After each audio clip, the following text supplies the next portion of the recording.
I would suggest to anybody that's going through a lot of side effects and different emotions at this time that, you know, it can come much better than what you're experiencing just now.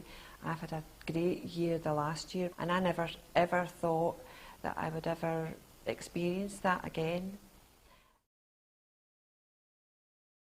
Hi there, my name is Dorothy MacMillan. I'm from Clydebank. I was initially diagnosed with kidney cancer in January 2010. It took about a year for that diagnosis because I initially went to the doctor the previous January with a reflux cough. This had been hanging about for a couple of years. I actually thought it did go away a bit in the summer, but it always came back if I took a slight cold or sore throat. This cough reappeared, and I just thought it was a bit irritating, and my job involved speaking to people on the phone as well as other work, so I wanted to clear this up. Initially my doctor diagnosed sinusitis, and what he told me was, you'll have to go to try this preparation and try this other preparation before a consultant would even look at you. So that's what we've got to do, but I doubt they'll work for you. I think your sinusitis is chronic, but that's what you have to do before I can refer you to a consultant. So I eventually went, about mid-June, went to the consultant, and he then decided on a scan. I went for the results of the scan in about November, and that was when my kidney cancer was sort of round about that time that the diagnosis was kind of starting. I did have sinusitis, but it wasn't chronic enough to warrant an operation, and they didn't want to do that when I had this other issue on the side. I took a chest infection, and it lasted for about a month at least. I had never suffered a chest infection before. I didn't know. I'd heard people talking that the minute you go outside you start coughing. That's what was happening to me. I was okay coughing inside, but when I went outside, that fresh air went right into my lungs, and I just absolutely lost it. After 2 lots of antibiotics, I says to the doctor, look, this isn't me. I really need further investigation. I want an x-ray. So I got another lot of antibiotics, but I did get the x-ray, and it was in that x-ray that they discovered I had shadows in the lung. They sent me to the chest clinic, but they did kind of write a letter to my GP saying that they thought it might be cancer. So I did go to the chest clinic just before Christmas. They ordered a scan for me, and I got the results of that scan on the 6th of January 2010, and they were able to tell me at that point that I did have cancer, but it actually came from the kidney, and I had metastases on the lungs, the pancreas, aorta lymph node, and of course the kidney, and the kidney was the primary cancer. So at that point, I says to the doctor, well, or the consultant, I was actually saying, what happens now? And he says, well, the urinary tract clinic will get in touch with you and make an appointment with you. I says, well, I don't have an appointment now. And he said, no, they will get in touch with you. Fortunately, they actually phoned me that day, and the appointment was made a week later.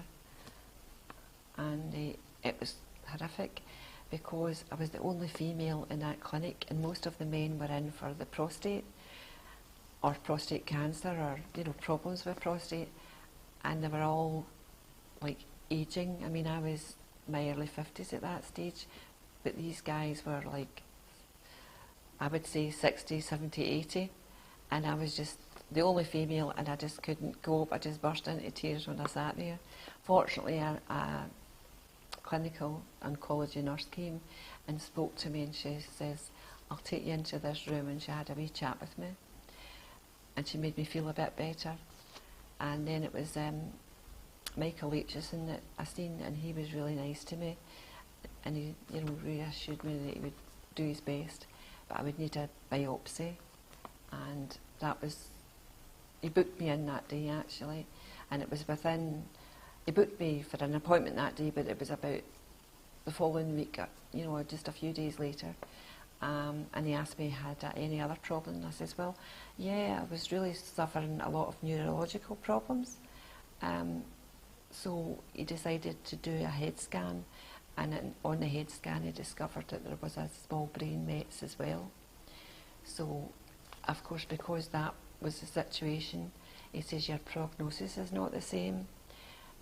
He says I can really only give you a prognosis of about 6 months, but we'll try and zap this as quick as possible. So I had to go on steroids that day, high level dosage, and again you go down to a smaller level. When I was on about 1 or 2 steroids a day, that's when I started Sutent, because I had to do it as quick as possible. They couldn't really leave me any longer. That was quite horrific, because I got the steroids. They made you feel hungry. Then of course I had to go through radiography, and again I didn't get much information to start with, and I had been given a nice oil, face oil for Christmas, and the radiologist says to me, what have you got in your skin? And I said, well, it's an Elemis face oil.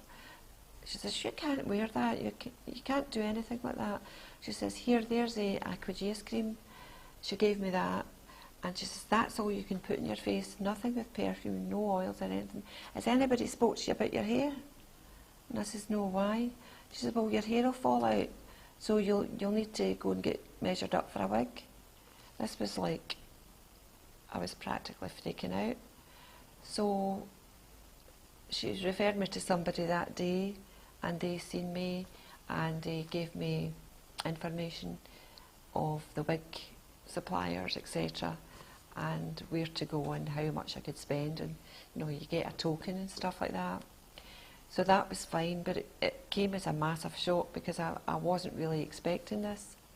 I had read up on Sutent, and they said your hair thins and it may go a bit white, but I didn't realise that I was going to lose it all as well with the radiography. After that, get sent to the clinic, and then I was put on Sutent, and that was an adventure, to say the least. I started it, I was okay for the first day or two, and then I felt the I wouldn't necessarily say side effects, but I felt the effects of taking a cancer drug. However, we actually went on holiday for 5 days, and it was then